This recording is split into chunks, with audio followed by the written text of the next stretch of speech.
चलिए तो अब हम लोग equivalence of mass and energy देखते हैं। तो टॉपिक लिखते हैं equivalence of mass and energy.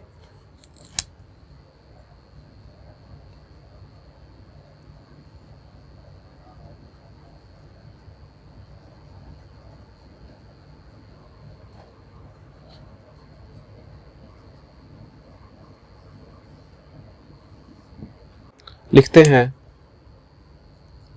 In 1905 Einstein,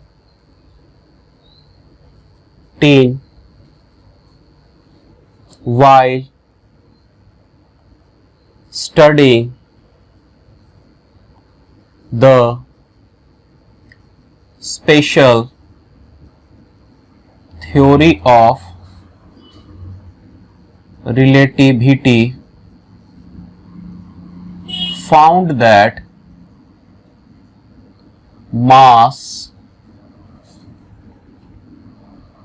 and energy are equivalent to each other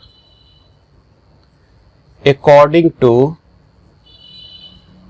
equation E बराबर mc², where E is the energy, m is the mass. So if the mass of the body decreases by m, then there must be the increase of energy by E। यानी मास decrease हो रहा है तो energy increase हुआ है। ठीक है, energy निकला है। There must be a increase of energy by E. ठीक है, so but in real world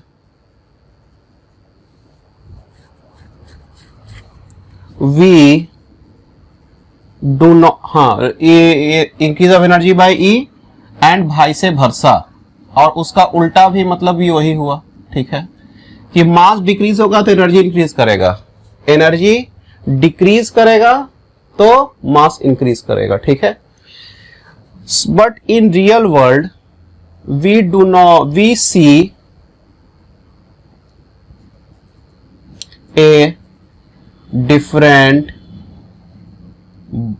energy of the body, but there is no decrease in its mass, because real world energy is very small to decrease the mass, but in nuclear physics it has a very high significance। ठीक है, so mass will decrease if energy is increased। ठीक है, चलिए अब इसमें लिखते हैं in nuclear physics, mass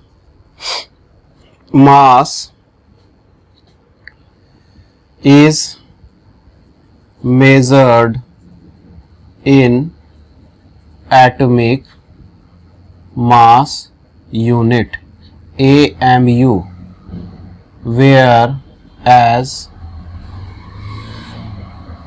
1 AMU is equal to 1/12 of the mass of C12 carbon atom. ठीक है, C12 carbon atom, and it is equal to 1.66 into 10 to the power -27 kilogram. ठीक है, तो 1 AMU का इतना वजन होता है। अब देखिए 1 AMU is equal to mega electron. 1 AMU is equal to 931.5 mega electron volt of energy. इसको इक्वल वर्ड नहीं देंगे।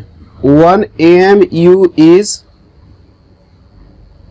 has 931.5 mega electron volt of energy. ठीक है, इक्वल तो नहीं होगा। देखिए एनर्जी जैसे लेते हैं वो काइनेटिक एनर्जी लेते हैं, तो 1/2 काइनेटिक एनर्जी लेते हैं तो 1/2 mv², तो उसमें भी मास है, उसमें भी वेलोसिटी है। ठीक है, तो एनर्जी उसी टाइप से है आपका।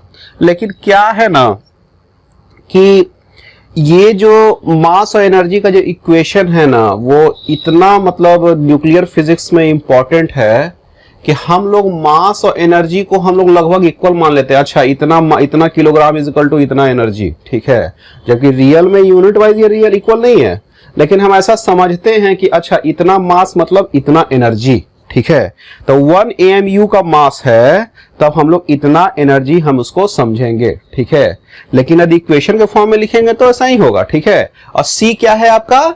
स्पीड ऑफ लाइट है 3 × 10⁸। ठीक है, यहां लिख लीजिएगा C क्या है आपका? Speed of light. From this we predicted that any decrease in mass is a possible source of energy। यदि मास डिक्रीज हुआ है तो कहीं ना कहीं एनर्जी है, कहीं ना एनर्जी निकला है। ठीक है, मास डिक्रीज होना, एनर्जी होना, एनर्जी कहीं ना कहीं से निकला है, तभी मास डिक्रीज हो सकता है। तो इससे हम ये इक्वेशन निकाले। ठीक है, चलिए इसको उतारिए। चलिए क्वेश्चन लिखते हैं एक। Find the increase in mass of water, find the increase in mass of water when 1 kilogram of water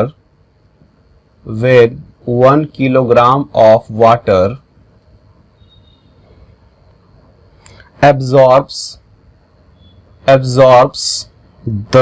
4.2 into 10⁻³ joule। ठीक है, of energy to produce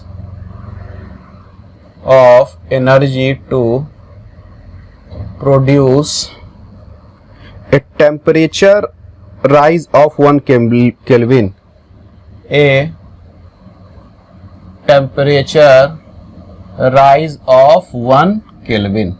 ठीक है, find the increase in mass of water where 1 kilogram of water absorbs इतना energy. ठीक है, तो mass of energy आपका कितना होगा, कितना मास एनर्जी इसका इंक्रीज करेगा। ठीक है, तो देखते हैं इसमें। तो एनर्जी मास जो इंक्रीज करेगा वो m is equal to E/c² लिख सकते हैं। ठीक है, अच्छा, ये जो E जो है आपका वो कितना है? 4.2 इंटू 10⁻³ और C जो है वो 3 इंटू 10⁻8 का स्क्वायर।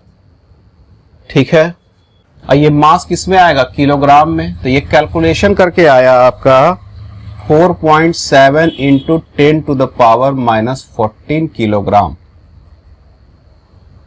तो देखिए इसमें क्या है ना, 1 किलोग्राम ऑफ वाटर है, वो कुछ एनर्जी को ऑब्जर्व कर ले रहा है। ठीक है, तो एनर्जी ऑब्जर्व करेगा। ठीक है, तो ये तो एनर्जी ले लिया, तो एनर्जी लिया तो इसका मास क्या हो गया? इंक्रीज कर गया। ठीक है, तो इसमें देखिए इसका मास कुछ खत्म होता तब ना एनर्जी निकलता, लेकिन यहां पे क्या हो रहा है? इसका मास जो है बढ़ेगा क्योंकि ये एनर्जी को लिया है। ठीक है, एनर्जी जो निकल रहा है वो कहां से निकल रहा है? मासी को निकलने से निकल रहा है ना। तो यहां पे बता रहा है कि 1 किलोग्राम ऑफ जो वाटर है वो इतना एनर्जी को ऑब्जर्व कर लिया। तो एनर्जी को ऑब्जर्व करने का मतलब क्या हुआ कि मास उसमें बढ़ेगा। ठीक है, मास आपका क्या होता कि कब घटता? जब मतलब एनर्जी आपका कब घटता? जब मास उसका निकलता, क्योंकि मास जो है एनर्जी का इक्विवेलेंट है। ठीक है, ये बात आपको समझ में आ रहा है कि मास और एनर्जी इक्विवेलेंस कैसे है?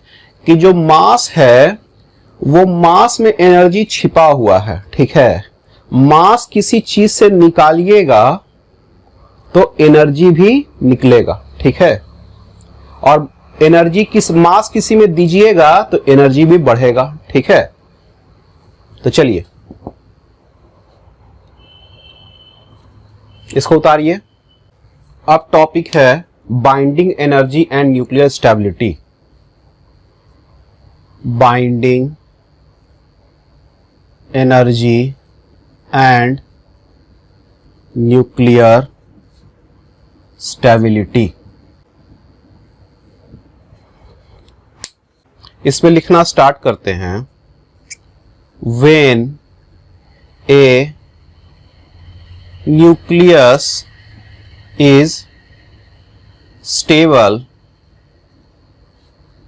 it means when a nucleus is stable, it means the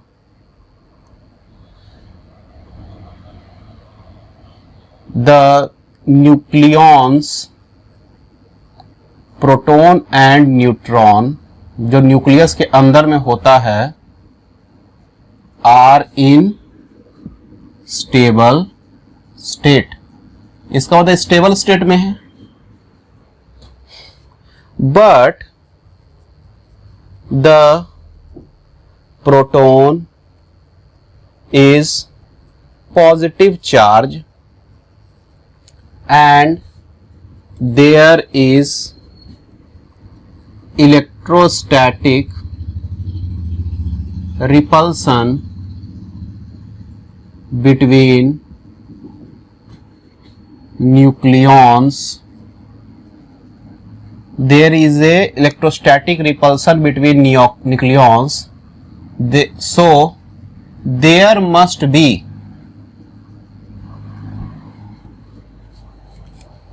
a binding energy which is making the nucleus stable. Proton तो आपका पॉजिटिव चार्ज होता है तो उसमें रिपल्सन होता है, फिर भी वो एक साथ है न्यूक्लियस में।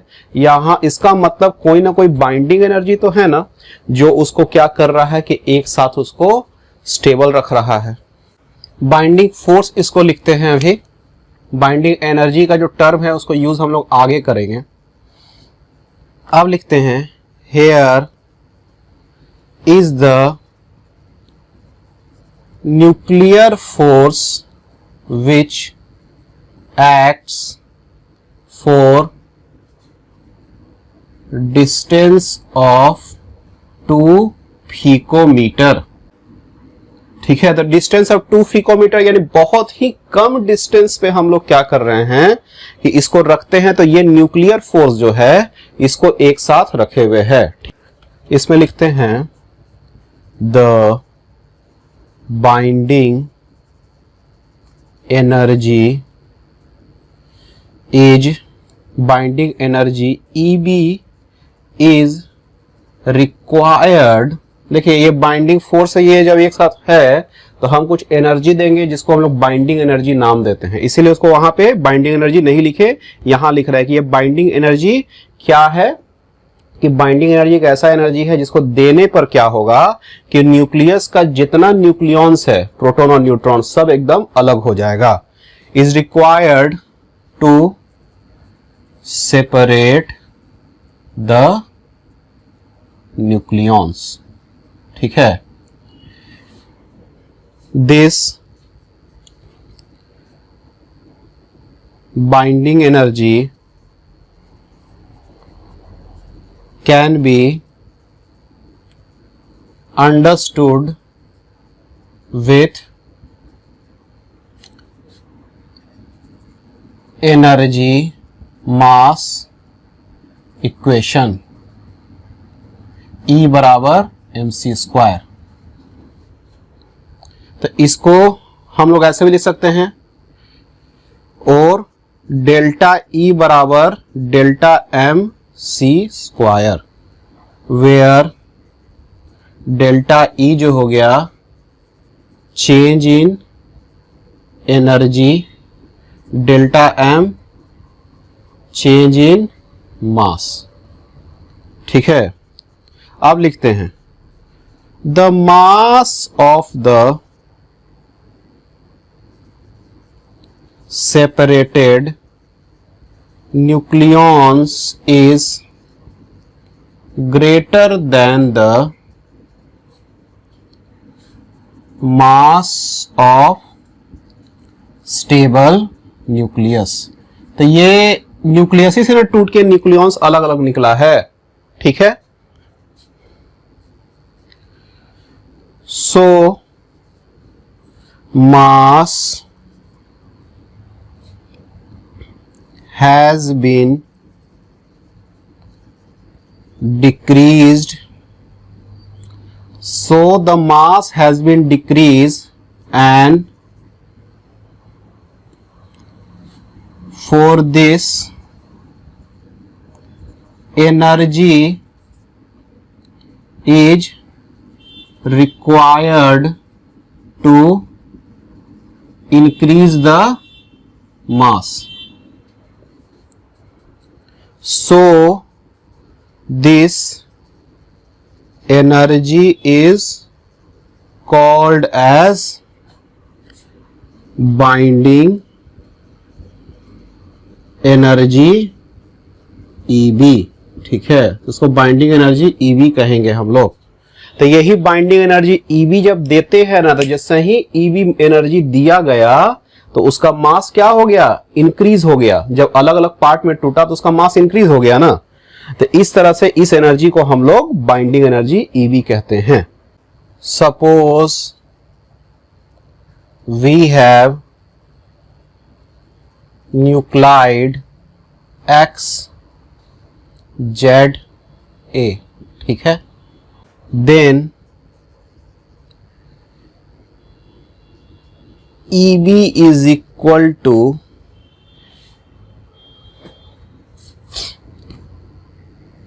decrease in mass into C²।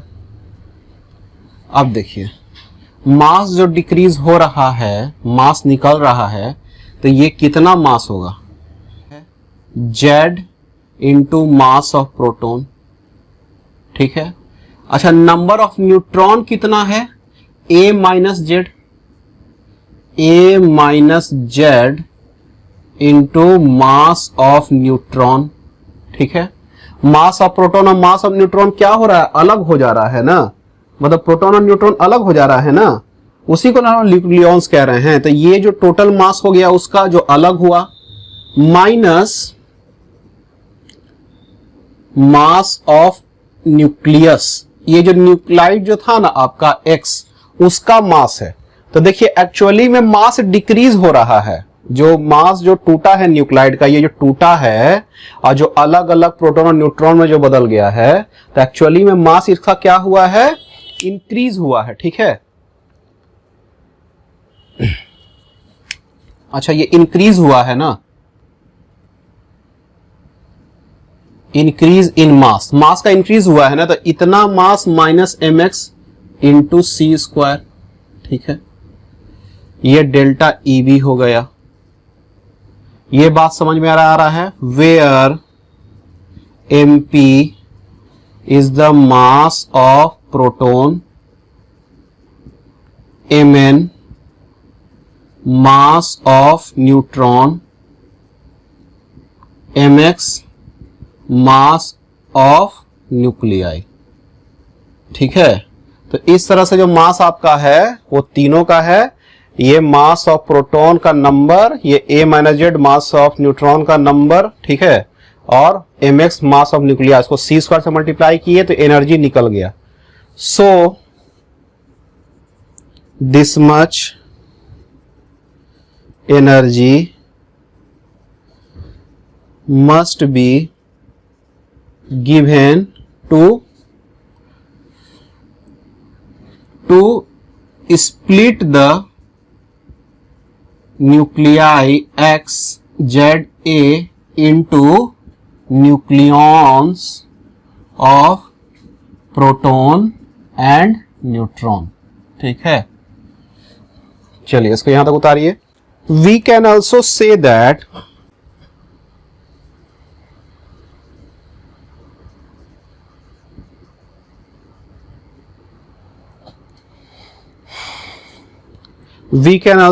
that when the nuclei X, Z, A was formed,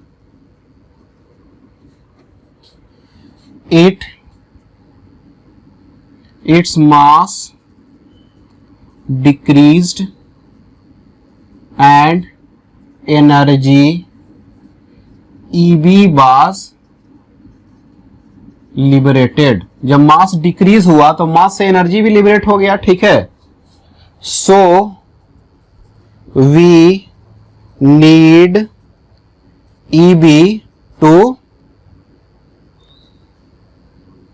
इसको स्प्लिट लिख दीजिएगा, SPLIT to split the nuclei. ठीक है, तो इसीलिए हमको EB एनर्जी देना पड़ेगा उसको अलग करने के, यानी जब बना होगा ना तो उसमें से एनर्जी निकला होगा। ठीक है, तो उसमें से एनर्जी जो निकला होगा तो हम लोग क्या करेंगे कि हम इसीलिए क्या करेंगे कि हम लोग एनर्जी देंगे उसको। ठीक है, जो एनर्जी निकला था ना वही एनर्जी उसको जब देंगे तो फिर से अलग हो सकता है। यही हम लोग इसको क्या कहते हैं, आपका बाइंडिंग एनर्जी। ठीक है, चलिए इसको उतारिए, ये हो गया। अब टॉपिक लिखते हैं बाइंडिंग एनर्जी पर न्यूक्लियन। ठीक है, तो binding energy per nucleon, nucleon क्या है, नंबर ऑफ प्रोटॉन और न्यूट्रॉन, मास नंबर है। ठीक है, तो चलिए इसमें लिखते हैं the binding energy when divided by mass number, binding energy EB when divided by mass number A, देन EB by A is called as binding energy per nucleon. ठीक है, तो इसको बाइंडिंग एनर्जी पर न्यूक्लियन कहेंगे।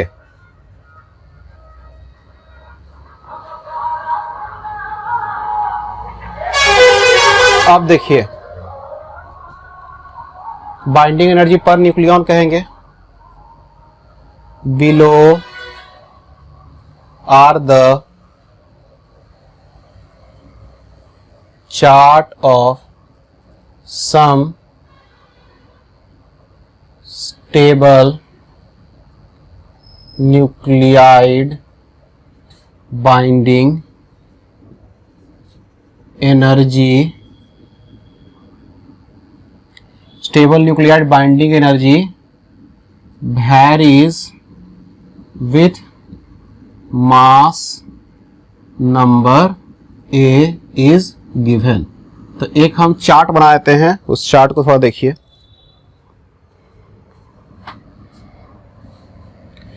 छोटा सा बना दे रहे हैं। ए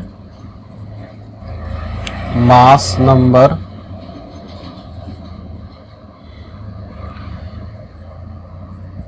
EB by A binding energy per nucleon,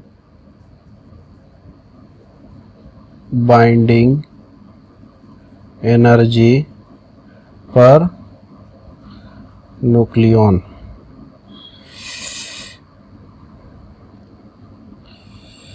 चालीस, 80, 120, 160, 200, 0, 2, 2, 4, 6, 8। तो इसका ग्राफ थोड़ा ऐसे है, इसको यहाँ बना देते हैं। 2, 4, 6, 8, 2, 4, 6, 8 पर न्यूक्लियन।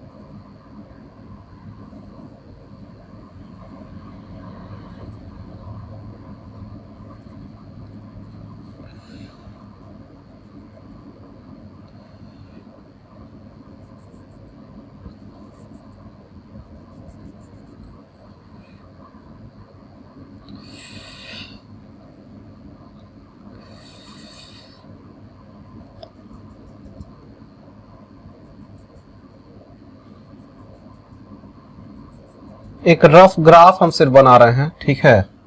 इस तरह से नंबर हो उसके साथ कर दीजिएगा, और कहाँ कहाँ पे पॉइंट है खाली थोड़ा लिख दीजिएगा। ये 12C है, ये 56 FE है,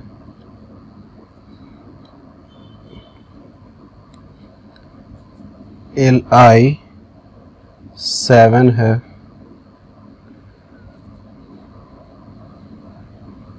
4HE है, ठीक है। 208 PB, ये LI है, ये LI है, इसको देखिएगा, ठीक है। ये HE है, ठीक है। ये लिखा हुआ है 40, 80, 120, 160, 200, ठीक है। 2, 4, 6, 8 binding energy per nucleon EB by A, ये मास नंबर। चलिए इसको उतारिए। अब लिखते हैं इसमें the greater the binding energy per nucleon more stable is the nucleus, ठीक है। The curve reaches maximum of 8.75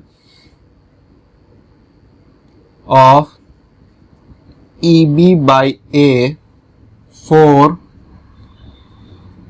56 Fe 26 and then it decreases to 7.6 mega electron volt for uranium 23892।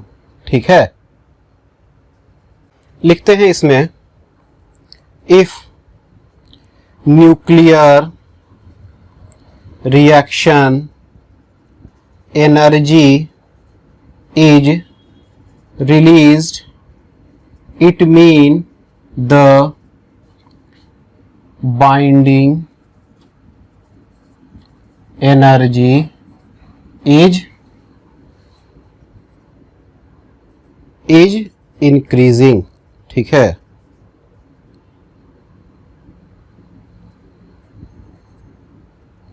चलिए इसका एग्जाम्पल लेते हैं। Let us take a nuclide of binding energy of 100 MeV is converted to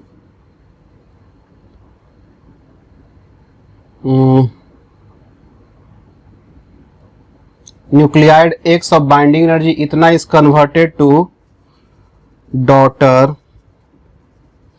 nuclide Y of binding energy of 120 mega electron volt। Then in this process 20 mega electron volt of energy has been released because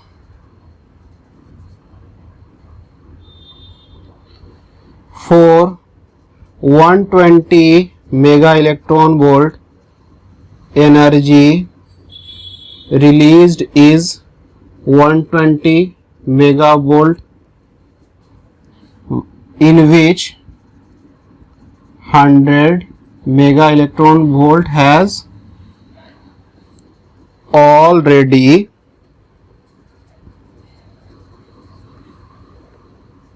been liberated। ठीक है, so binding energy increase and stability has also been increased। क्या कि अब 120 जब mega volt electron energy हो गया, mega electron volt हो गया एनर्जी, तो इसका मतलब आपको ज्यादा एनर्जी देना पड़ेगा इसको तोड़ने के लिए। इसका मतलब ज्यादा स्टेबल है तभी आपको ज्यादा एनर्जी देना पड़ रहा है। ठीक है, तो बाइंडिंग एनर्जी यदि इंक्रीज हो जा रहा है मतलब वो स्टेबल ज्यादा होते जा रहा है, इसका मतलब यही हुआ। चलिए, तो डेल्टा बी यदि डेल्टा ई भी इंक्रीज कर रहा है तो स्टेबिलिटी इंक्रीज कर रहा है।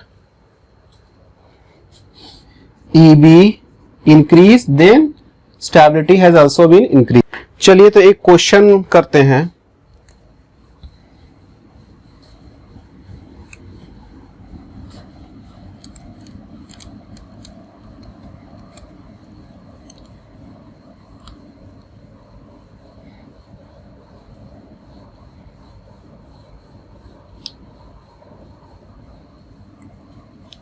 एक खाली पॉइंट लिख लेंगे, उसका एक क्वेश्चन लिखेंगे। If E B of A nuclei increase then binding energy per nucleon of the binding energy per nucleon of the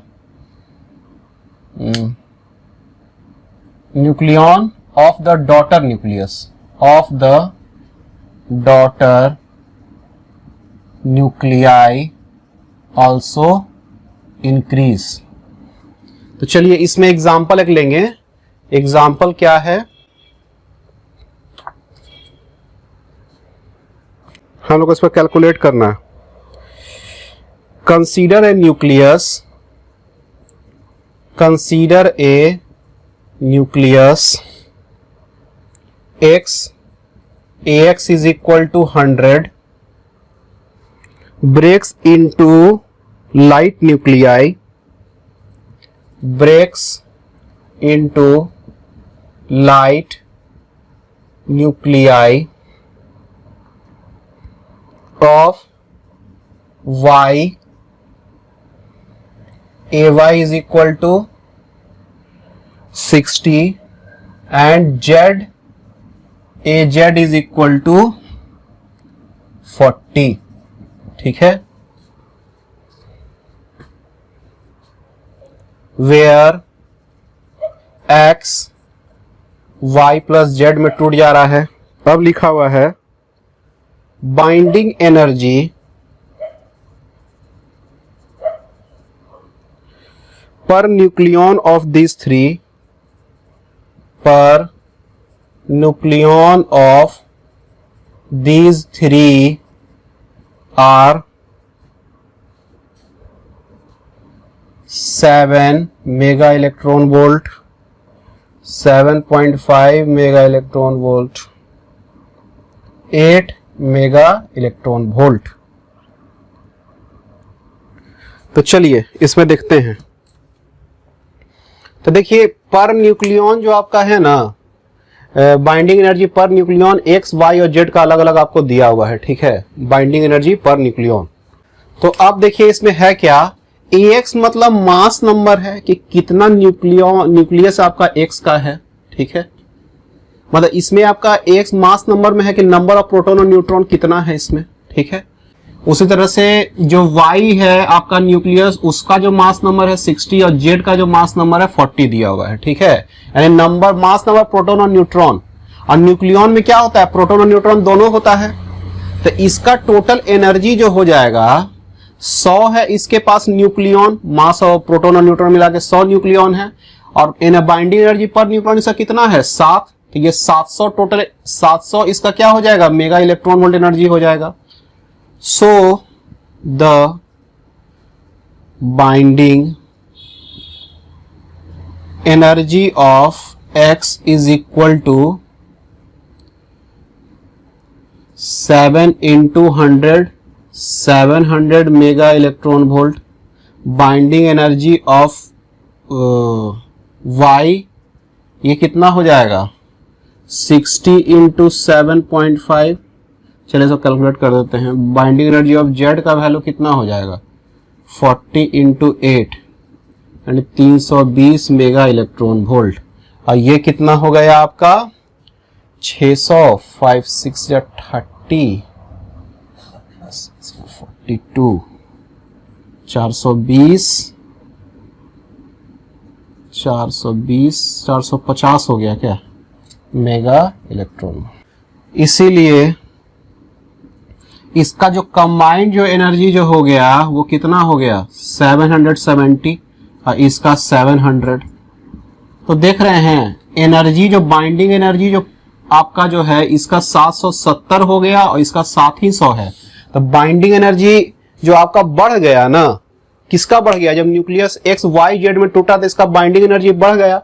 तो इसका मतलब ये टूट रहा है तो इसका एनर्जी बढ़ रहा है, इसका मतलब कि ये स्टेबल ज्यादा हो जा रहा है। ठीक है, और जब टूट रहा है एनर्जी इसका बढ़ रहा है, इसका मतलब एनर्जी निकलेगा, इसमें से एनर्जी निकलेगा तभी ना इसका बाइंडिंग एनर्जी आपका बढ़ेगा। बाइंडिंग एनर्जी बढ़ने का मतलब ही क्या है कि ज्यादा एनर्जी निकल रहा है तो इसका मतलब बाइंडिंग एनर्जी बढ़ रहा है, और बाइंडिंग एनर्जी बढ़ रहा है तो ये स्टेबल बनते जा रहा है। ठीक है, तो इस प्रोसेस को हम लोग क्या कहेंगे न्यूक्लियस फिजन। ठीक है, फिजन एक ऐसा प्रोसेस है जिसमें आपका क्या हो रहा है कि कोई भी न्यूक्लियस दो स्टेबल न्यूक्लियस में टूट रहा है और एनर्जी रिलीज हो रहा है। तो टूटने के बाद एनर्जी जब रिलीज होगा तो उसको न्यूक्लियर फिजन प्रोसेस कहते हैं।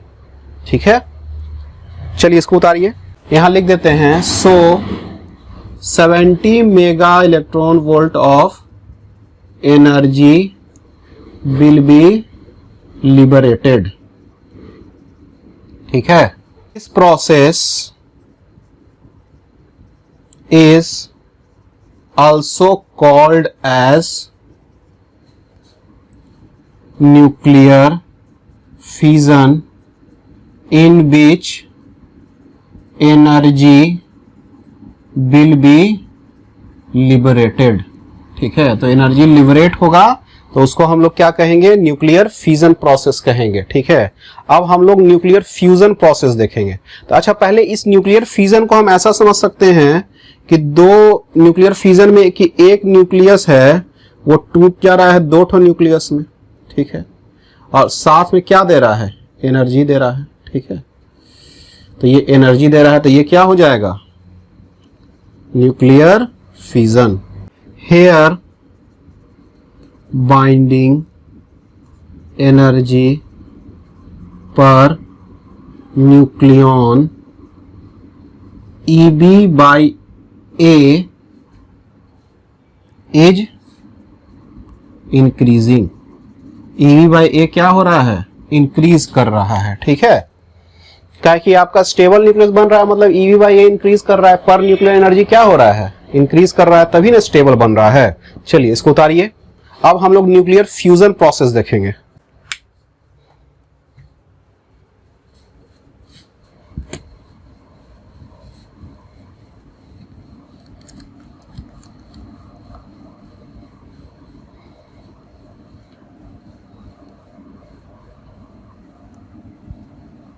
लिखते हैं in nuclear fusion process to और मोर nuclei combined to form a stable heavier nuclei. In this process also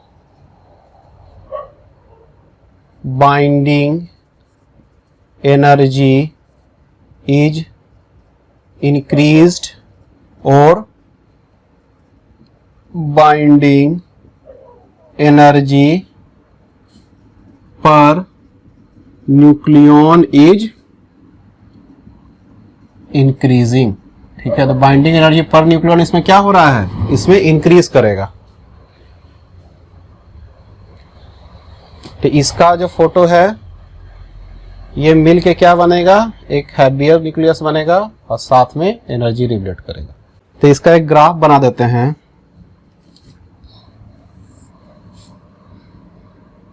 mass number EB by A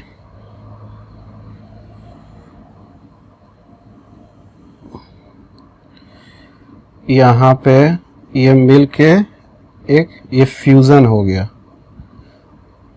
ये हो जाएगा fusion. EB by A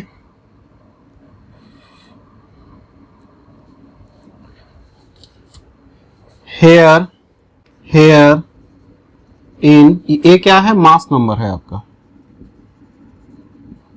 both EB by A is increasing. ठीक है, तो smaller mass number का जो atom nuclei होता है ना, उसमें आमतौर पे फ्यूजन वाला प्रोसेस होता है कि दो न्यूक्लियाई मिलके क्या हो रहा है, एक हैवियर न्यूक्लियाई बन गया। क्या कि इधर साइड में जो हल्का न्यूक्लियाई होगा, क्या कि मास नंबर कम है, तो दो को मिलके एक बड़ा बनेगा, तो उसको हम लोग फ्यूजन प्रोसेस कहेंगे। और यहाँ पे क्या है, मास नंबर बहुत ज्यादा है। ठीक है, तो वहां से भी वो स्टेबल बनने के लिए क्या करेगा, दो गो में टूटेगा। ठीक है, तो दो गो में टूटेगा तो क्या होगा, एनर्जी लिबरेट होगा और इसका बाइंडिंग एनर्जी पर न्यूक्लियन क्या होगा, उसमें इंक्रीज करेगा। ठीक है, तो इस दोनों प्रोसेस में EB by A जो आपका है वो इंक्रीज कर रहा है, इसका मतलब एनर्जी लिबरेट कर रहा है और ये स्टेबल की तरफ बढ़ रहा है। ठीक है, चलिए इसको उतारिए, ये हो गया। एक बहुत इंपॉर्टेंट पॉइंट छूटा है, जहां पे स्टार्टिंग में हम लोग लिखे थे, तो उसको वहां पे लिखिएगा जैसे x लिखे थे ना जेड ए, अब इसमें जो हम लोग E का वैल्यू लिखे थे, डेल्टा E का वैल्यू, वो क्या लिखे थे,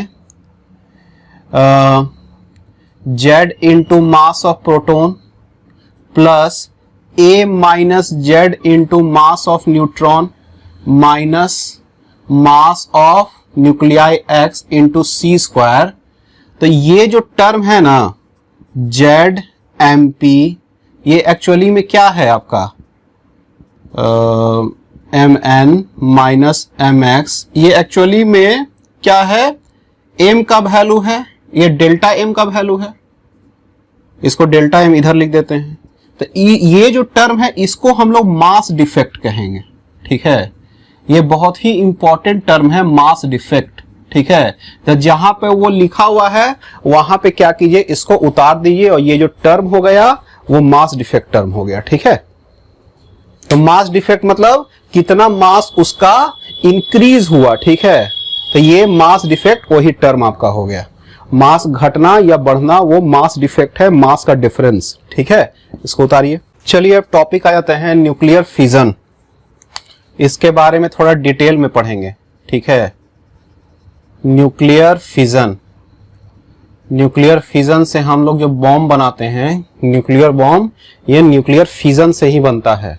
फ्यूजन प्रोसेस यहां नहीं होता है। फ्यूजन प्रोसेस जो आपका होगा, जो हाइड्रोजन बॉम्ब होता है ना, उसमें फ्यूजन प्रोसेस होता है, ठीक है। तो फ्यूजन प्रोसेस और भी खतरनाक बॉम्ब बनता है, हाइड्रोजन बॉम्ब, जो न्यूक्लियर बॉम्ब से भी ज्यादा ताकतवर होता है, ठीक है। तो चलिए यहां पे हम लोग समझ में आ रहा है कि न्यूक्लियर फिजन का बात कर रहे हैं। तो इसमें क्या क्या हम लोग देखे हैं वो देख लेते हैं। We studied in nuclear fission that a parent nuclei is splitted into two or more daughter nuclei, ठीक है। टू और मोर डॉटर न्यूक्लियाई में वो चेंज हो जाता है। And energy is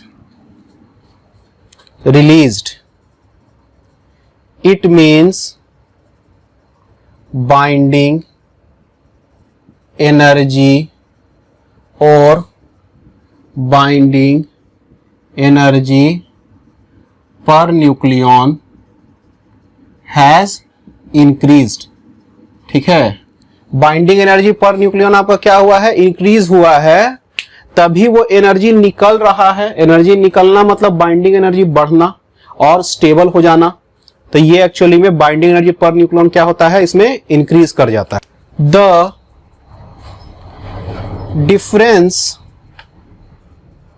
in mass of the parent and daughter nuclei is called as mass defect. Mass defect तो पता ही है आप लोग को क्या होता है। चलिए, this nuclear fission occurs mainly, ये किसमें होगा, हैबियर में कि लाइटर में। टूट रहा है तो हैबियर में होगा, ठीक है। Mainly in heavier nuclei such as uranium 235, ठीक है। तो चलिए इसमें लिखते हैं this nuclear, this fission is initiated when slow neutrons, slow neutrons हम लोग किसको कहते हैं, देखिए न्यूट्रॉन दो टाइप का होता है, स्लो और फास्ट। स्लो न्यूट्रॉन जो हीट से जो आपका वो एनर्जी में आया है न्यूट्रॉन का, और एक तो जो होता है फास्ट न्यूट्रॉन जो गर्म तो नहीं है लेकिन उसका स्पीड बहुत ज्यादा है, तो स्लो न्यूट्रॉन कहेंगे, इसको थर्मल न्यूट्रॉन भी कहेंगे। Is reacted with heavier nuclei. ठीक है, तो चलिए इसमें जो रिएक्शन जो बनेगा उसको हम लिख देते हैं N10 23592 यूरेनियम, ये चेंज हो जाएगा 23692 U स्टार, ये चेंज हो जाएगा X plus Y plus N, ये न्यूट्रॉन्स हो जाएगा। Here we see that U star U 23592 U is reacted with neutron and formed 23692 U star, which is an intermediate nuclei, ये एक इंटरमीडिएट न्यूक्लियाई है, which is sent to, which is a intermediate nuclei which last only 10 to the power minus 8 second, is converted to X and Y daughter nuclei with liberation of neutrons. तो इसका हम reaction लिख दे रहे हैं कि क्या बनेगा X एंड Y। तो इसको देखिए ऐसे बनेगा 0N plus 23592 U change to 23692 U star, और ये X एंड Y क्या हो जाएगा आपका, barium 14156 plus 9236 krypton plus 310 neutron. About 200 mega electron volt of energy is released in fission of heavier nucleus. ठीक है, हैबियर न्यूक्लियस के फ्यूजन में 200 mega electron volt of energy release होता है। So this energy is in the form of kinetic energy of the Ba and krypton, and also somewhat for neutron। ठीक है, also some energy is liberated as beta and gamma radiation. ठीक है, तो इस form से energy निकलता है। On an average 2.5 neutron is liberated in nuclear fission. ठीक है, यहां तो 3 है लेकिन 2.5 ऑन एन एवरेज निकल ही जाता है न्यूट्रॉन। तो ये जो न्यूट्रॉन जो निकला ना, इसका बहुत जबरदस्त काम होने वाला। ये एक्चुअली में जो बम बनने वाला है उसमें इस न्यूट्रॉन को लेकर क्या किया जाता है, ये जो न्यूट्रॉन जो निकला ना उससे क्या किया, देखिए न्यूट्रॉन ही के रिएक्शन से ये यूरेनियम का ये क्या हुआ था कि ये टूटा था तो एनर्जी निकला था। तो वो न्यूट्रॉन भी दूसरा यूरेनियम को तोड़ेगा तो और एनर्जी निकलेगा। तो इस तरह से चेन रिएक्शन हो जाता है, और यही चेन रिएक्शन न्यूक्लियर बॉम्ब बनाता है। ठीक है, चलिए इसको उतारिए यहां तक। चलिए अब चेन रिएक्शन पे आएंगे, इसको मिटा देते हैं।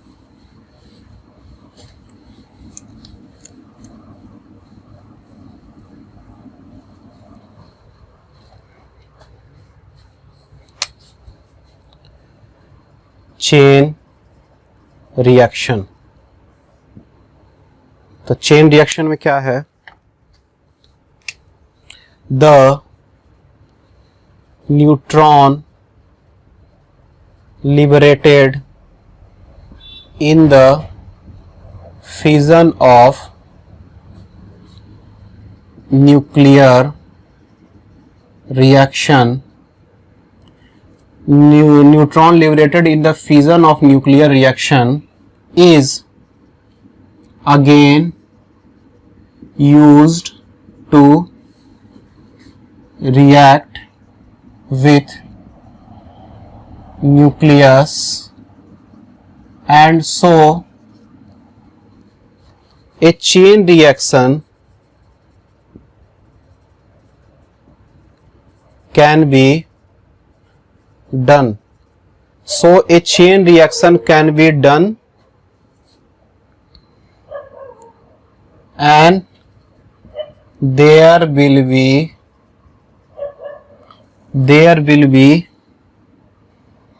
very large energy liberation will take place। ठीक है। In atom bomb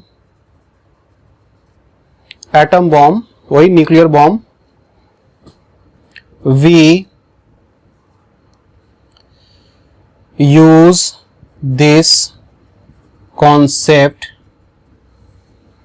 and huge amount of energy is liberated। ठीक है। चलिए तो इसमें देखते हैं, एक फोटो बना देते हैं आपका, उससे आपको समझ में आएगा क्लियर।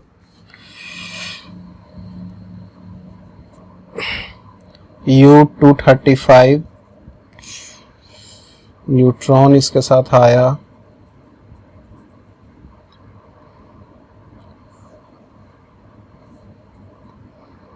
फिजन फ्रैगमेंट,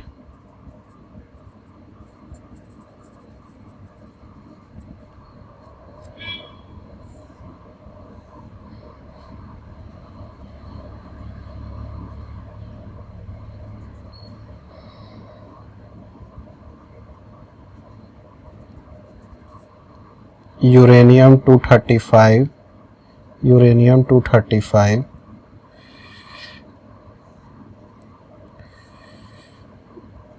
ये फ्यूजन फ्रैगमेंट है, इसको बार बार नहीं लिखेंगे, FF लिख देते हैं तो समझ जाइए, FF। ठीक है। फ्यूजन फ्रैगमेंट वही क्रिप्टॉन और वो आपको जो निकला था वो फ्यूजन फ्रैगमेंट हो गया, और इससे जो न्यूट्रॉन जो निकल रहा है, और ये जो क्या है, न्यूट्रॉन जो निकल रहा है वो क्या कर रहा है, दूसरे यूरेनियम 235 पे वो क्या हो रहा है, जाके रिएक्ट कर रहा है और ये चेन रिएक्शन स्टार्ट हो रहा है। इसी तरह से ये होते रहेगा।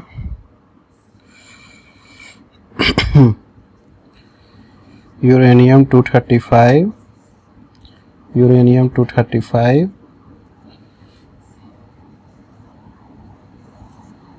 Uranium 235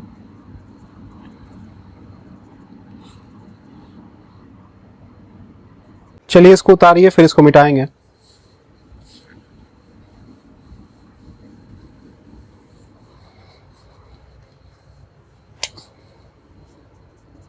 In this reaction,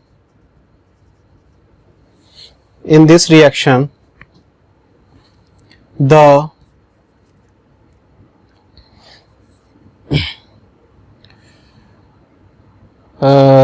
neutrons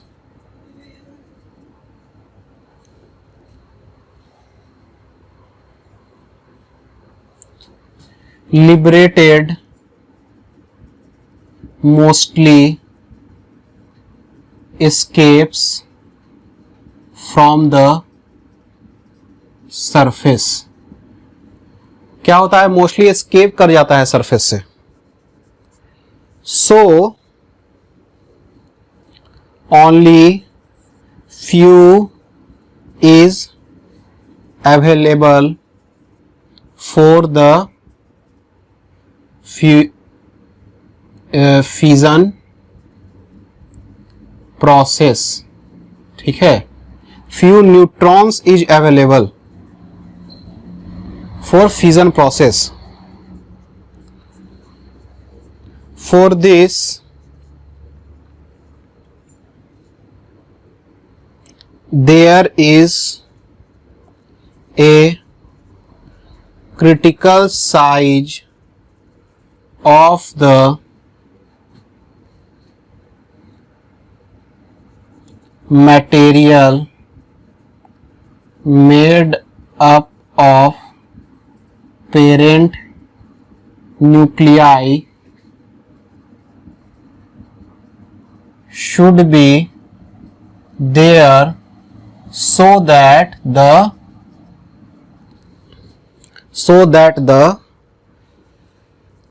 chain reaction can be started. Chain reaction can be started. मतलब कहने का मतलब है ना कि इस क्रिटिकल साइज से आप छोटा साइज रखिएगा तो आपका चेन रिएक्शन नहीं हो पाएगा, ज्यादा न्यूट्रॉन उड़ जाता है, ठीक है, कुछ ही न्यूट्रॉन क्या करेगा, फ्यूजन प्रोसेस करेगा। यदि उसको नहीं रखिएगा क्रिटिकल साइज तो चेन रिएक्शन नहीं हो सकता है। In atom bomb the two uranium, two pieces of uranium 235 is placed that it's adjusted so that its mass becomes greater than the critical size and chain reaction can be done। ठीक है, तो इस तरह से उसको रखने का तरीका में थोड़ा सा कुछ है, ठीक है, इसीलिए सब तो परमाणु क्यों नहीं बना पा रहा है, कुछ कुछ कारण है उसका टेक्निकल। तो वो एक्चुअली में क्या है कि दो गो जो आपका जो मटेरियल है ना, इसका यूरेनियम 235 का पीस, उसको इस तरह से रखना है कि उसका साइज जो है वो भले मतलब वो पास आ रहा हो तो लेकिन उसका जो मास है वो क्रिटिकल साइज से बढ़ते जाता है। ठीक है, जो क्रिटिकल साइज होगा उसका कुछ ना कुछ मास होगा ना, तो उसका मास बढ़ते जाता है। तो इस तरह से होता है कि चेन रिएक्शन वो अनकंट्रोल्ड होता है और पूरा का पूरा यूरेनियम जल जाता है और यही क्या होता है कि बहुत भयानक बम बन जाता है। ठीक है, चलिए इसको उतारिए। न्यूक्लियर रिएक्टर, एक फोटो बनाएंगे।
इस फिगर को एक रफ फिगर बना रहे हैं हम।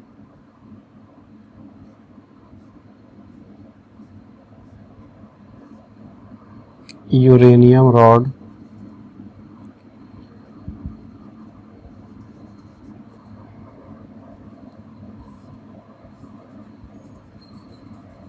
ग्रेफाइट कोर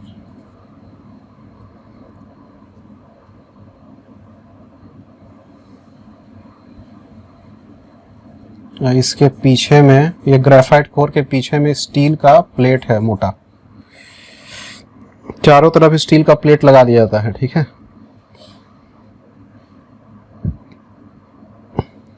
और ये कंक्रीट का सील्ड,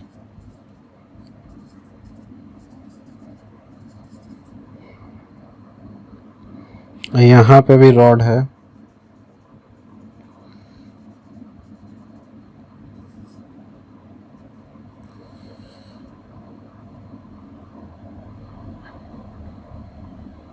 ये बोरोन रॉड,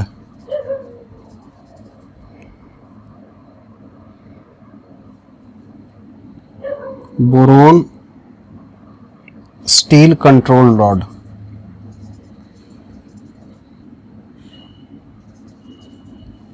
ये कैडमियम का भी रॉड हो सकता है, बोरोन का भी हो सकता है।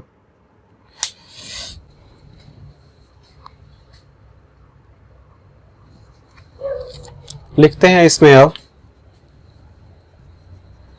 देखिए इसे बता देते हैं कि ये ग्रेफाइट है पूरा, और इसमें आपका यूरेनियम का रॉड डाला हुआ है और साथ में इधर बोरोन का रॉड डाला हुआ है।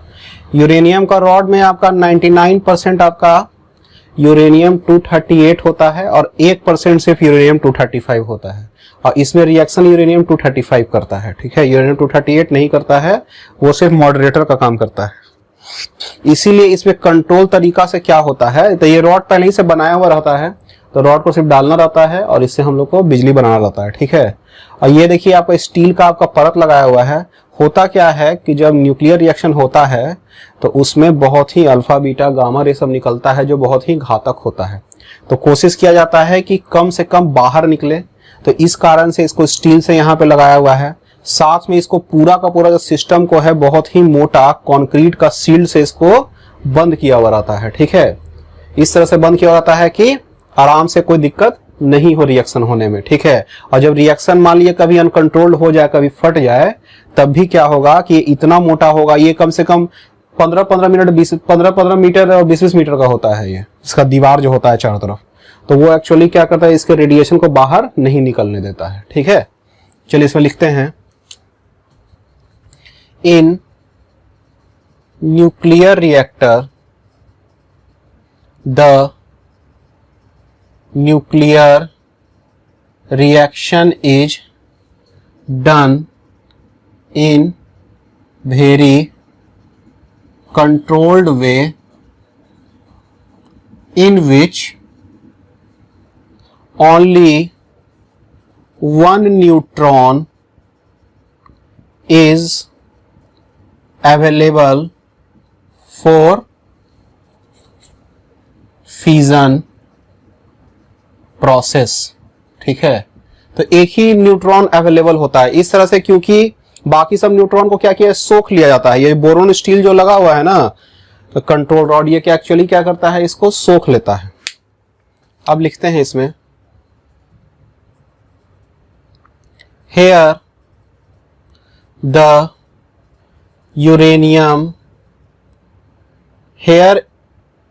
Uranium rod consist of 99% of uranium 238 and 1% of uranium 235। लिखते हैं, the 238 uranium moderates the neutron and it does not react। इसका मॉडरेट स्पीड में क्या करना है, इसका काम न्यूट्रॉन को स्पीड को क्या करना है, मॉडरेट कर देना है। यूरेनियम 235 का काम है, ठीक है। और बाकी जो न्यूट्रॉन है, and it does not react because it need, इसको रिएक्ट होने के लिए we need very fast moving neutron, जो अवेलेबल रहता ही नहीं है, ठीक है। इसको अवेलेबल किया ही नहीं जा सकता है कि ये रिएक्ट कर जाए। The graphite core is also used as moderator. ठीक है,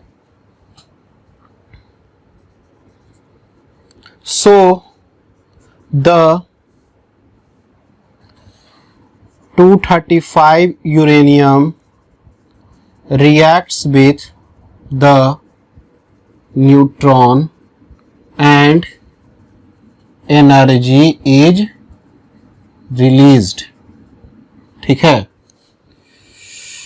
here ड्यूटेरियम, जिसको हम लोग हैवी वाटर भी कहते हैं,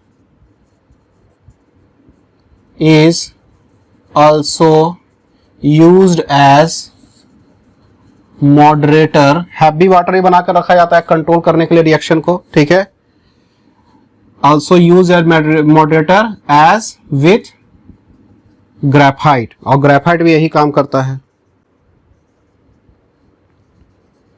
ठीक है,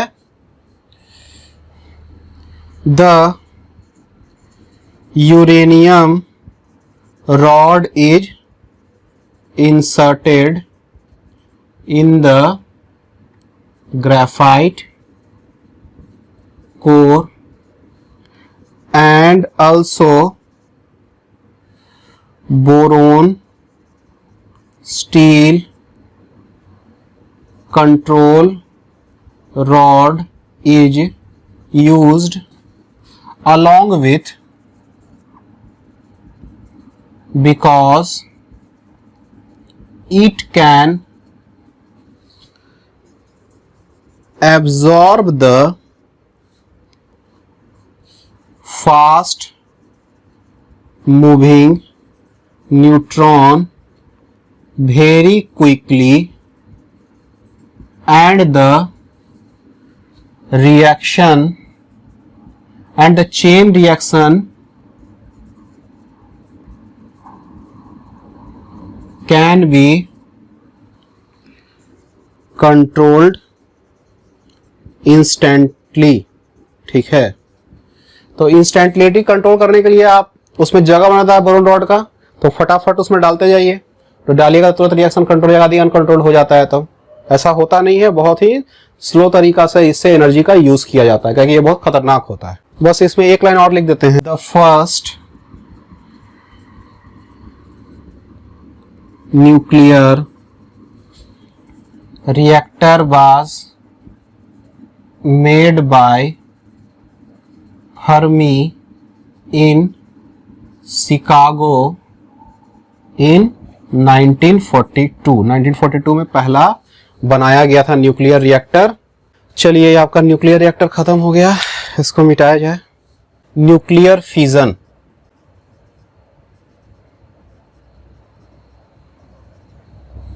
binding energy of lighter nuclei A smaller than 20 is much, binding energy is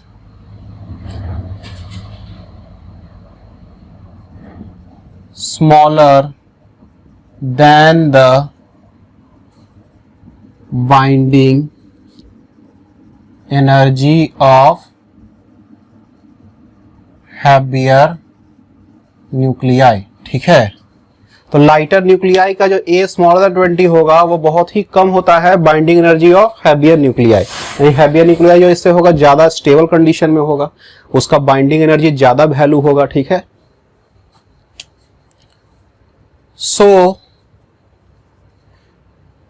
the nuclear fission happens for, sorry fusion लिख दिए, ये फ्यूजन है। Nuclear fusion happens in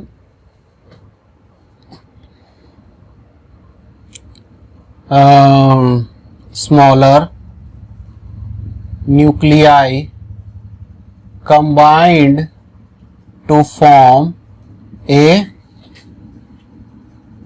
heavier nuclei. ठीक है. Here the mass is combined and becomes smaller and energy is liberated. ठीक है. तो इसमें एनर्जी क्या होगा? लिबरेट होगा. Such a reaction is achieved in hydrogen bomb. Such a reaction is achieved in hydrogen bomb. ठीक है. And also this process of nuclear fusion happens in the sun. ठीक है. तो सन जो से जो एनर्जी निकल रहा है वो न्यूक्लियर फ्यूजन से निकल रहा है. ठीक है. Here two heavy हाइड्रोजन, जिसको हम लोग ड्यूटेरियम कहेंगे, combined to form helium and liberates 3.43 mega electron volt of energy. ठीक है. यानी कि 2H1 plus 2H1 2He2 plus 3He2 plus neutron. ठीक है. तो इस तरह से इसमें आपका क्या होता है? एनर्जी निकलता है. ठीक. Here there is a strong repulsive force to combination of two deuterium, and this can be achieved only at high temperature of 10 to the power 8 to 10 to the power 9 Kelvin. This much temperature is given in bomb so that the nuclear fusion process can be triggered and then the chain reaction can be started. ठीक है. तो देखिए क्या है कि मान लीजिए कि बहुत सारा हाइड्रोजन ड्यूटेरियम आपका है, इसको हैवी हाइड्रोजन भी कहते हैं. अब ये दोनों को कंबाइन होने से बहुत ज्यादा एनर्जी निकलेगा, बहुत ज्यादा एनर्जी. अब ये लेकिन कंबाइन होगा, इसके लिए भी एनर्जी का आवश्यकता है, और इसके लिए टेम्परेचर आपको 10 to the power 8 to 10 to the power 9 kelvin का आपको टेम्परेचर चाहिए, जो बहुत ही हाई है. तो होता क्या है कि जब बॉम्ब में स्टार्टिंग में जब ये टेम्परेचर को क्या करता है ना कि इतना ज्यादा बढ़ा देता है कि ये रिएक्ट कर जाता है, और फिर इससे जो एनर्जी निकला ना वो बाकी जो हाइड्रोजन एटम होता है, ड्यूटेरियम एटम, उसको बाद में क्या करता है, वो रिएक्ट करते चलता है. मतलब एक बार आप खाली स्टार्ट कर दीजिएगा तो ये अनकंट्रोल्ड हो जाता है. ठीक है. ये इतना अनकंट्रोल हो जाता है, इसको कंट्रोल करना संभव नहीं है, इसीलिए हम अभी तक इसको यूज नहीं कर पा रहे हैं. ठीक है. जो समुद्र में इतना सारा पानी है, हम चाहें तो उसको भी हम लोग यूज कर हम लोग क्या कर सकते हैं, कि एनर्जी ले सकते हैं, लेकिन जैसे ही ये स्टार्ट होगा तो अनकंट्रोल्ड रिएक्शन हो जाएगा और सब बर्बाद हो जाएगा। ठीक है, no any control method have been discovered so far so that we can use the water of the ocean can be used for nuclear fusion। ये जो यूरेनियम वाला जो है बहुत कंट्रोल तरीका से कर पाते हैं तभी तो उसको यूज कर रहे हैं ना, तो इसमें अनकंट्रोल हो जाता है, इसको कंट्रोल करने का कोई तरीका नहीं है, इसलिए हम लोग इसको यूज नहीं कर पा रहे हैं। ठीक है, चलिए तो ये आपका हो गया। Consider a nuclear reaction in which a parent nuclei X is bombarded by A and gives daughter nuclei Y and B। ठीक है, सो X प्लस A जो हो जाएगा वो क्या हो जाएगा, Y प्लस B। इसको ऐसे भी लिख सकते हैं, X के साथ A आया तो Y के साथ क्या आया, B आया तो इसको Y, ऐसे भी लिखा जा सकता है। Here let Q be the energy and Q is equal to MA plus MX minus MY minus MB into C square। ठीक है, सो यहां पे देख रहे Q का वैल्यू क्या है, इतना मास माइनस इतना मास हम कर दिए। If Q is greater than 0 then it is called as exothermic reaction, यानी कि एनर्जी निकलेगा। जैसे मान लीजिए कि इसमें होता था ना फ्यूजन में कि एनर्जी निकल रहा है और जो मास जो आपका जो है वो Ma प्लस mx जो आपका है वो क्या है, इसका जो मास क्या है, ज्यादा है My प्लस by से, तो इसका मास ज्यादा है, तो ये क्या हो जाएगा, एक्सोथर्मिक रिएक्शन हो जाएगा। If Q is smaller than 0 then it is called as endothermic reaction, इसको हम लोग एंडोथर्मिक रिएक्शन कहेंगे। इतना हो गया। सो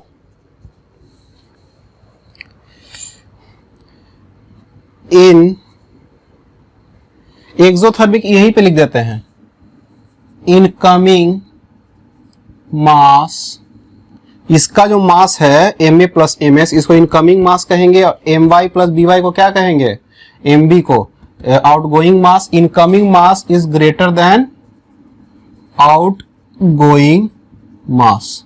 ठीक है, इसमें क्या होगा, इनकमिंग मास जो होगा वो स्मॉलर देन आउटगोइंग मास होगा। ठीक है, तो इसको एंडोथर्मिक कहेंगे। अब इसमें लिखते हैं, now if Q is smaller than 0 then Q is negative and its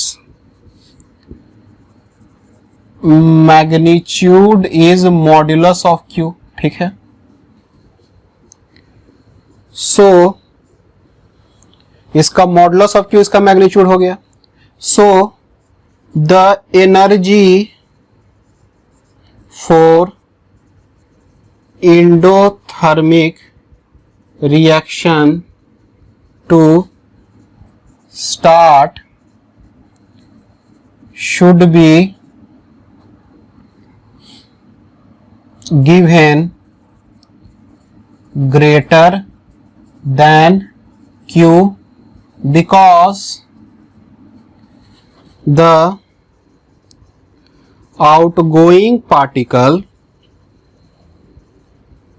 must have some energy. जैसे मान लिया इंडोथर्मिक में ही ना आपका एनर्जी देना पड़ेगा, तब ना आपका रिएक्शन होगा। तो Q स्मॉलर देन 0 में आपको क्या पड़ेगा, एनर्जी देना पड़ेगा।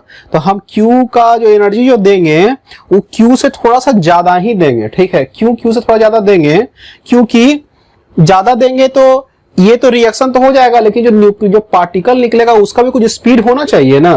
तो Q का जो ये जो एनर्जी होगा इसको हम लोग थ्रेशोल्ड एनर्जी कहते। This energy is called as threshold energy KTH and KTH should be greater than modulus of Q, ठीक है। लास्ट है इसमें,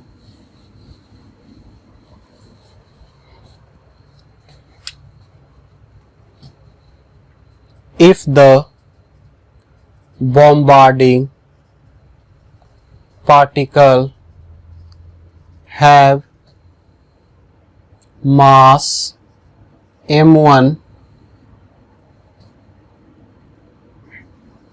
having some speed bombards a nuclei of mass m2, then Q का जो value हो जाएगा, K का जो वैल्यू हो जाएगा वो Q m1 by m2 minus 1 plus 1, ये थ्रेशोल्ड एनर्जी जो आपका हो जाएगा। ये आपका इक्वेशन हो गया, ठीक है।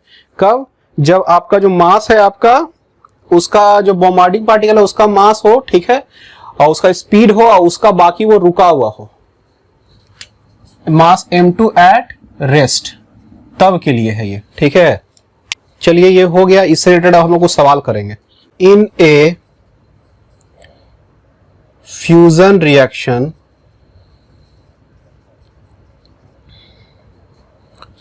2H1 plus 2H1,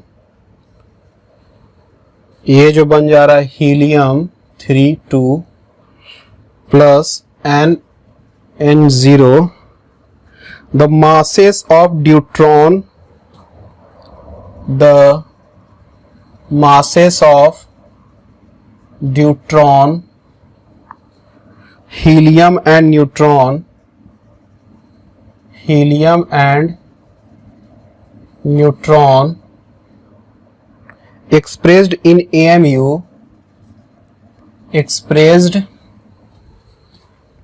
in AMU are 2.015,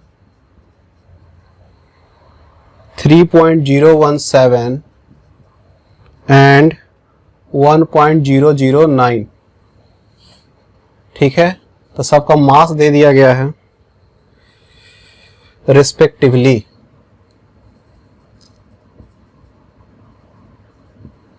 अब ये क्या है, if 1 kilogram of deuterium, if 1 kilogram of deuterium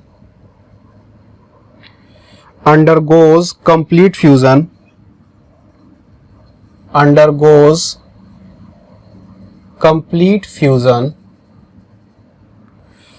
find the amount of total energy released, find the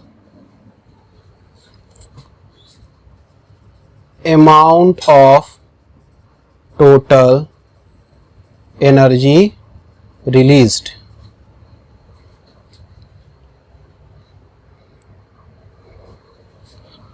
One AMU is equal to 931.5 MeV by C square, ठीक है।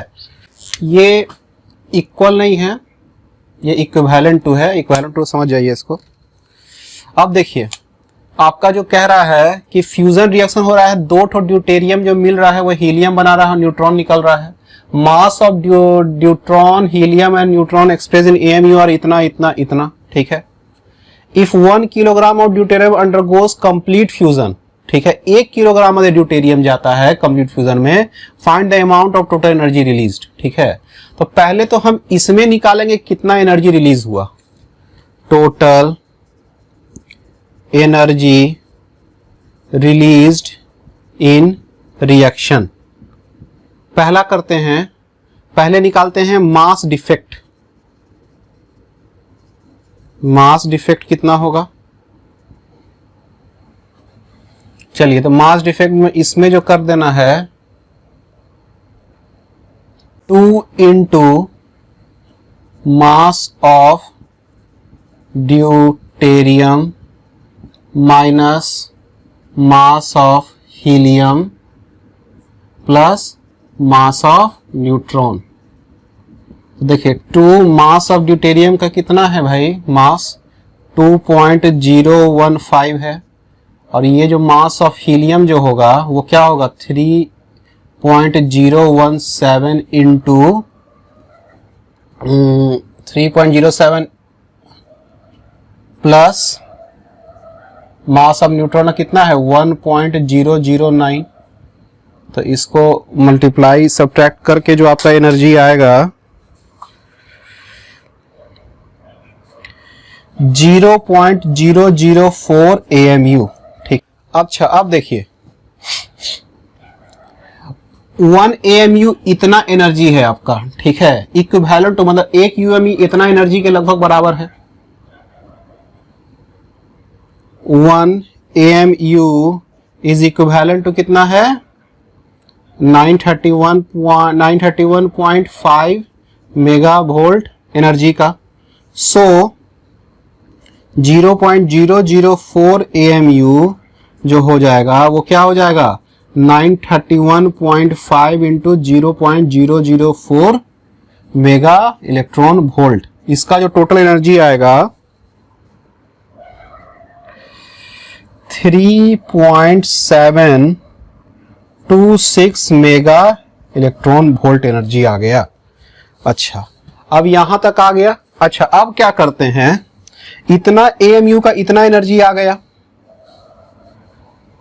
अब चलिए इस पे करते हैं 1 kilogram of deuterium undergoes complete fusion. करते हैं in 1 kilogram of deuterium we have number of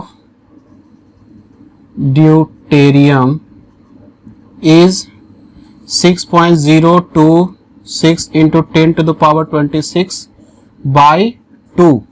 mass number से डिवाइड कर देते हैं तो इतना जो आपका क्या हो जाएगा ड्यूटेरियम होगा तो 1 किलोग्राम में, ठीक है। तो इसका जो आएगा वैल्यू वो आ जाएगा 3.01 इंटू 10 टू द पावर 26। तो हमको क्या निकालना है amount of total energy released.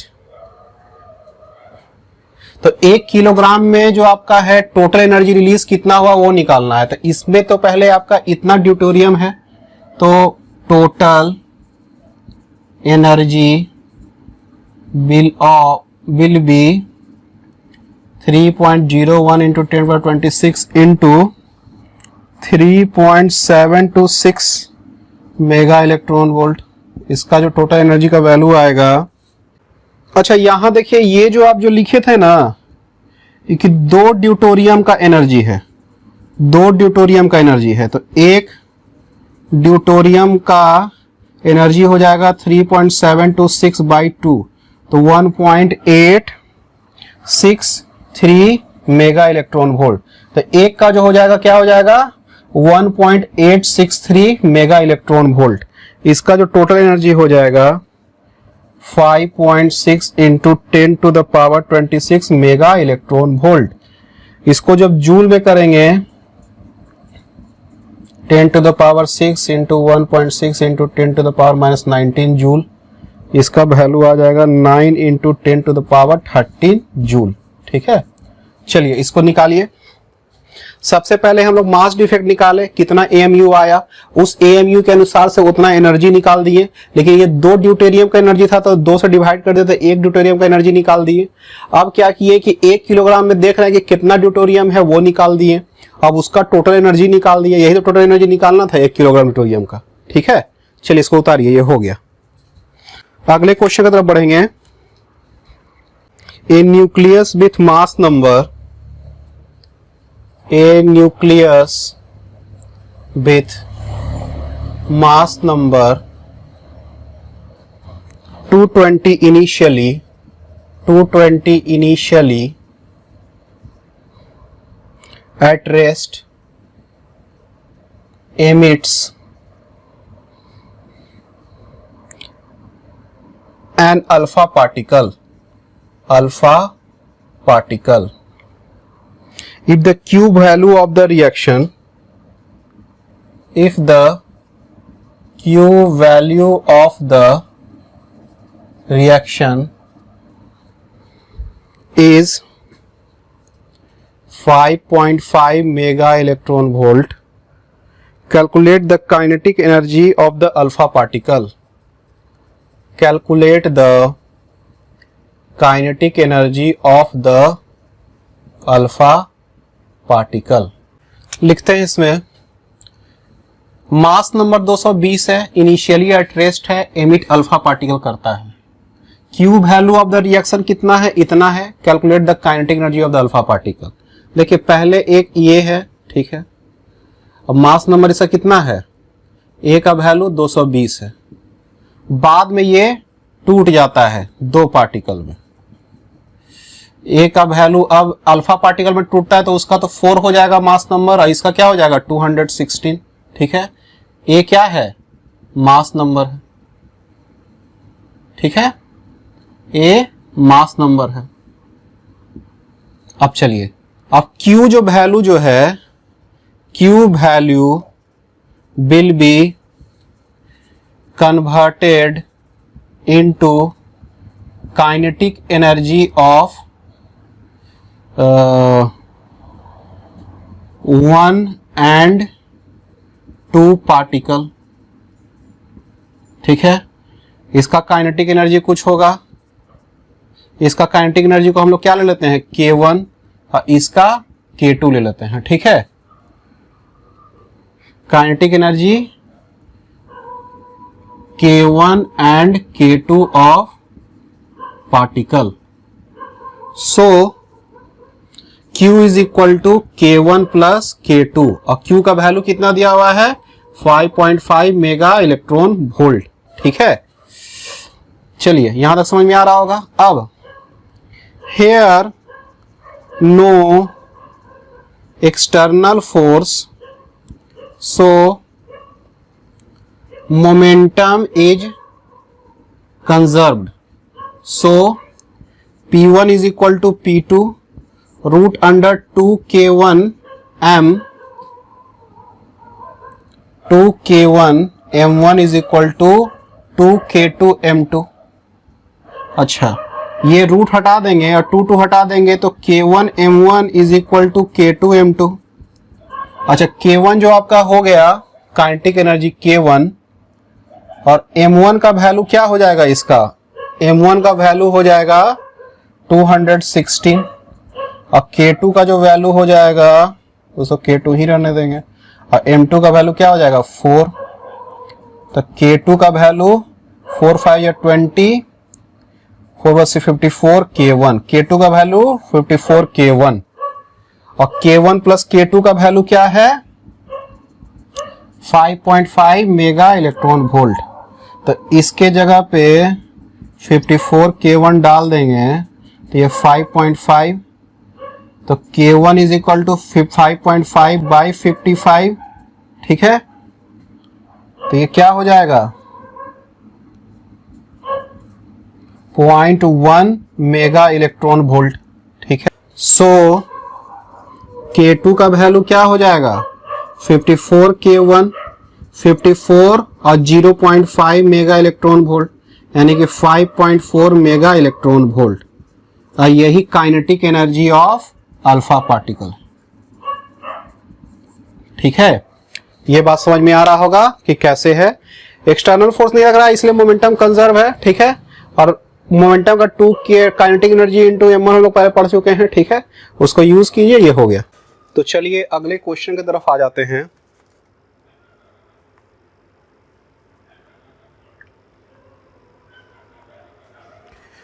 Binding energy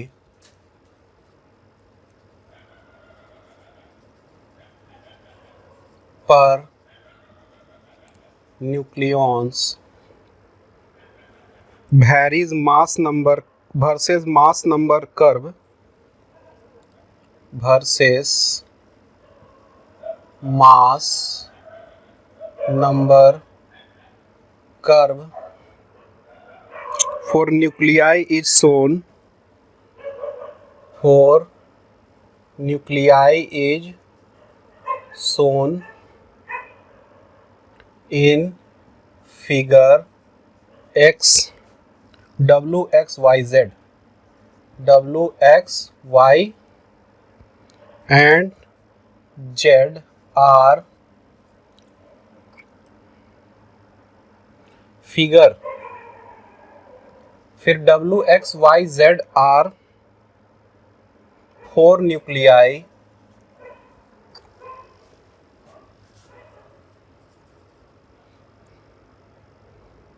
indicated in the curve, ठीक है। The process that would release energy, the process that would release energy is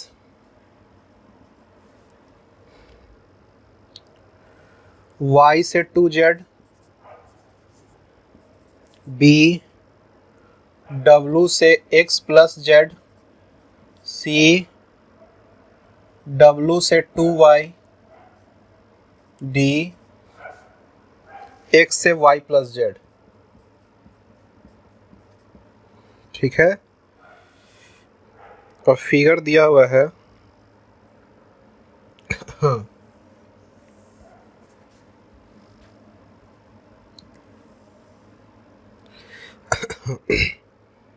thirty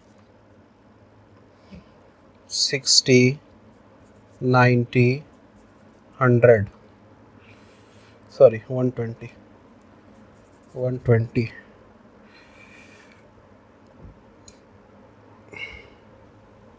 ये दिया हुआ है 5 7.5 8 8.5। ये बाइंडिंग एनर्जी पर न्यूक्लियॉन दिया हुआ है, ठीक है।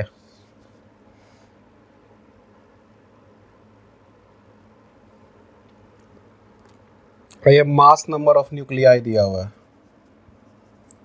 मास नंबर ऑफ न्यूक्लियाई, ये जो हो जाएगा वो 30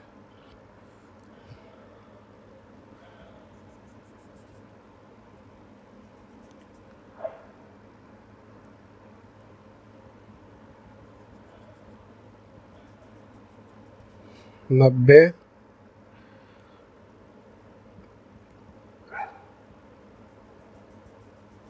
ऐसा बन गया। ये पहले ऐसे बना दीजिएगा आप लोग,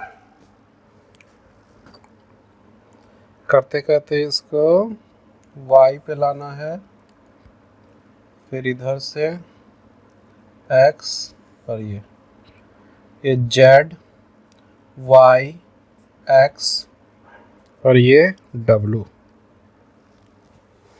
चलिए इस फिगर को ही बनाइए और इसको बनाइए।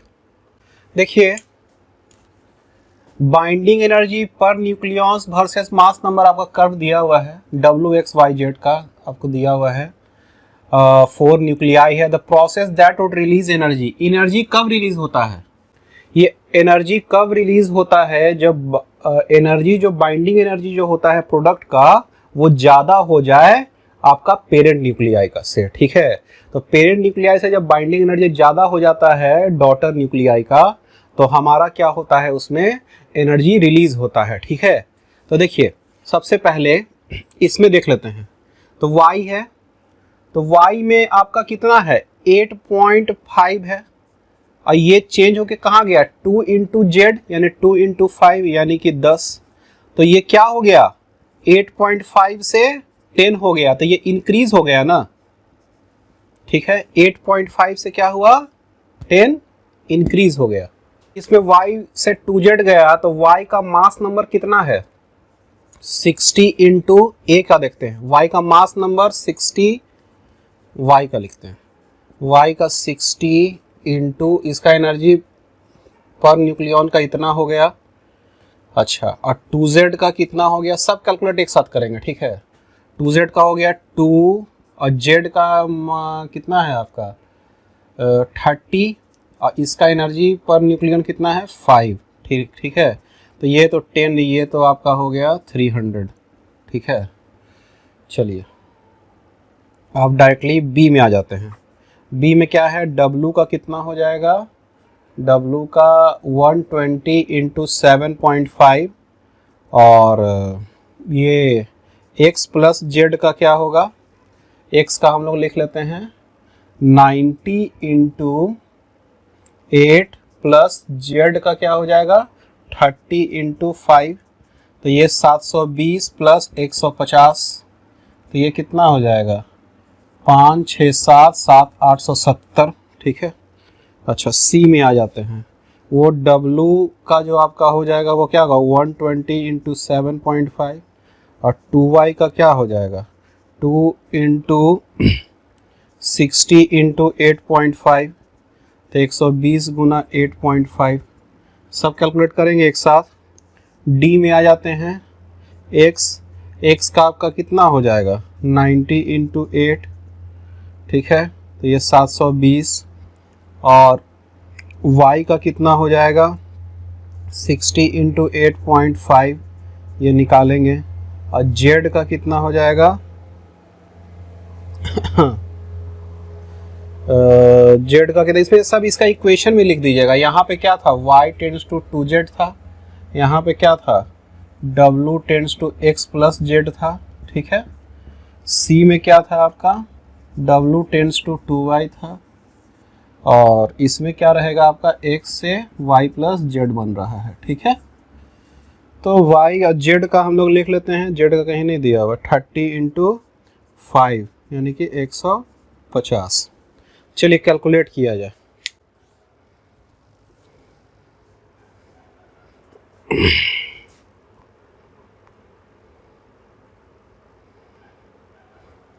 अब कर लेते हैं 60 गुना 8.5, इसका वैल्यू आ रहा है 510।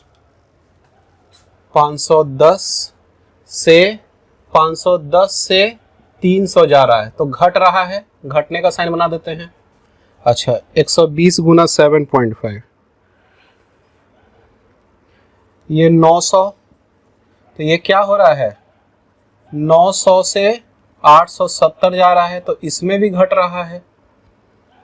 अच्छा अब 120 गुना 7.5, ये 900, और ये कितना हो गया 120 गुना 8.5, 1020, यानी कि 900 से 1020 ये बढ़ रहा है, ठीक है।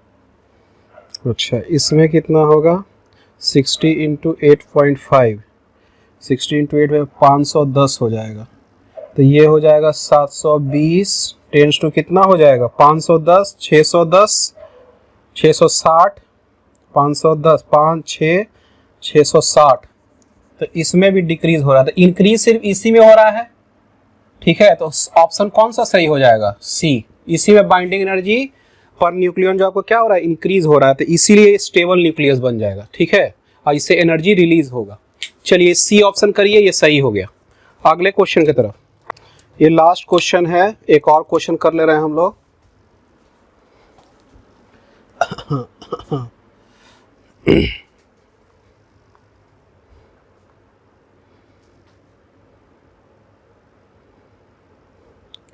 star initially has 10 to the power 40 deuterons.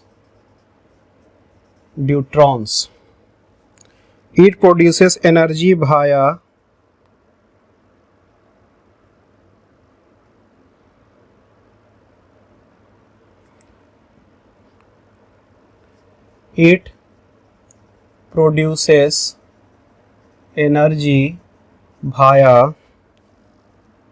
energy via the process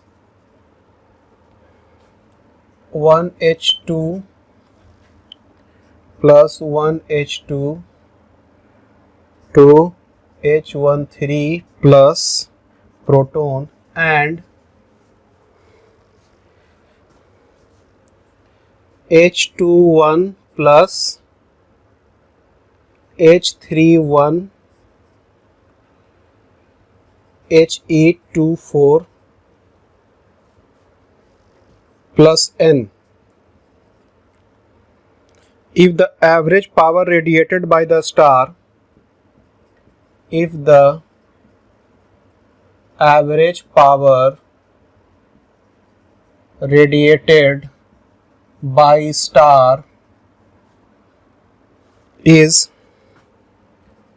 10 to the power 16 watt, the deuteron supply of the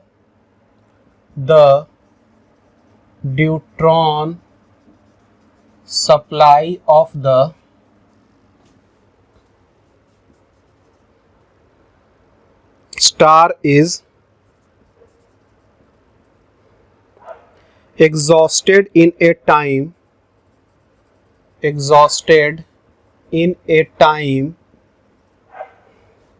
of the order of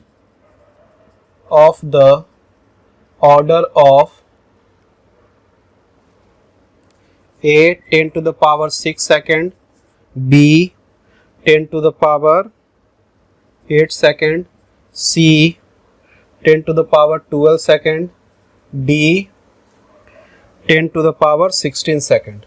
इस क्वेश्चन में और है the masses of the nuclei are as follows.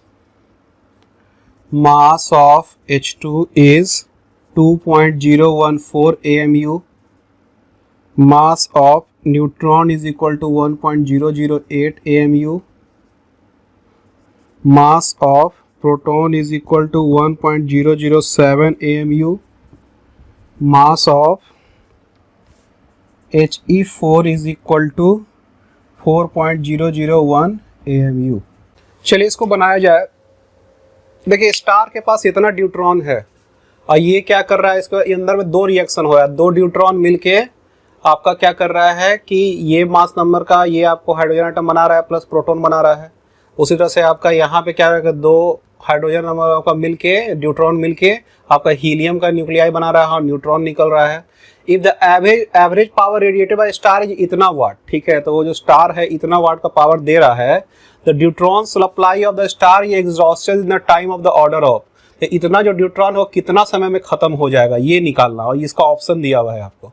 अब mass of the nuclei are follows. The mass of H जो आपका है इसका उसका दिया हुआ है ड्यूट्रॉन का 2.014 mu, न्यूट्रॉन प्रोटॉन का मास दिया हुआ है और फिर वही हीलियम न्यूक्लियाई का मास दिया हुआ है. तो देखिए सबसे पहले रिएक्शन क्या क्या हो रहा है, ये जितना लिखते चलेंगे मिटाते चलेंगे, जगह कम है यहाँ पे. देखिए पहले यहाँ पे पहला रिएक्शन हो रहा है 2 plus H12. Atomic number mass number ऐसे भी लिख सकते हैं, इसमें कोई दिक्कत का बात नहीं है. H31 plus proton. फिर एक और रिएक्शन हो रहा है ये वाला 21 प्लस H13 और ये क्या हो रहा है 24 प्लस न्यूट्रॉन. अब इसको क्या करेंगे हम सब जोड़ देते हैं, तो ये एक जैसा वाला ये कितना है 3 है, 1 H1 2 और एक 3 इधर कितना हो जाएगा, एक H3 plus He4 plus proton plus neutron, ऐसा हो जाएगा। ये तो कट जाएगा, तो मेरे पास हो गया 3H12, ये देखो He4 plus proton plus neutron. ठीक है, ये आपका क्या हो गया कि इस तरह से आपका रिएक्शन हो गया। अब देखिए, तो मास डिफेक्ट हम लोग निकाल लेते हैं कि मास डिफेक्ट कितना होगा। सो मास डिफेक्ट, तो मास इसमें क्या होगा आपका, मास डिफेक्ट लिख लेते हैं। तो 3 इंटू इसका मास कितना है, इसका 2.014, ये मास इसका लिख लेते हैं, बाकी सबका इससे मास से घटाएंगे। और इसमें कितना है, 1 है ये, और इसका मास कितना है भाई 4 का 4.001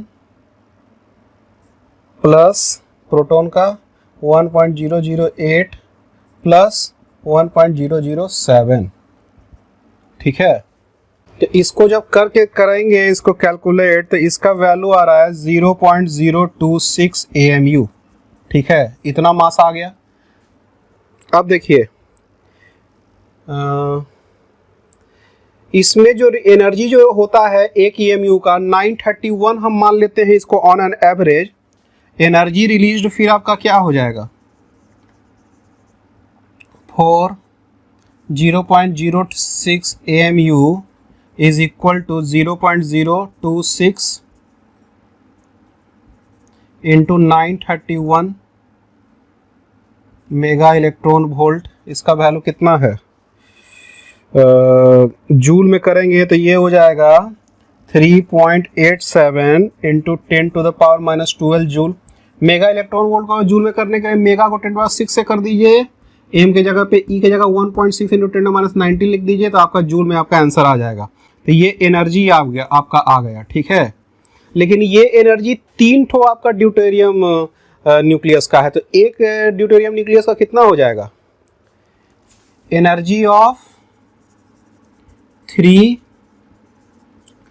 ड्यूटेरियम का है। ठीक है, चलिए अब इसको हम मिटाते हैं, इसलिए एनर्जी ऑफ 1 ड्यूटेरियम का जो हो जाएगा E/3, इसका वैल्यू होगा 3.87 इंटू 10⁻⁻12 जूल बाय 3।